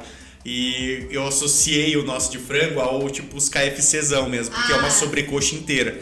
Gosto também, então, putz, esse aí... Pizza também. Cara, nossa, Não tem. Só você das tamo comidas junto, boas mesmo. Eu, cara, pra noite, me dá vontade de comer. O que vamos pedir? Pizza. Eu e o Gustavo, desde que a gente começou no ramo, foi uma coisa difícil, assim. Que a nossa vida era experimentar pra poder criar. E, meu Deus, a gente foi se perdendo, foi comendo. Hoje a gente é muito mais restritivo, né? A gente eu cheguei a 120. Tem que seguir uma regra, senão você se perde. Qual é a regra? Não, dieta. Tá. E tem que ser, vai ser só tal dia que a gente vai comer alguma coisa. Porque se você deixar levar, é todo dia comendo pizza, hambúrguer de todos os lugares. Então... Faz parte do trabalho, mas quando chega a afetar ali um pouco a saúde, daí... Mas, por exemplo, eu morei um tempo na Austrália e aí, tipo, meu, lá comia tanto lanche, que quando eu voltei pro Brasil eu fiquei um tempo, assim. Eu realmente cheguei no nível também que eu não injuriado, aguentava, assim. sabe? Isso aconteceu com o Cup Noodles também.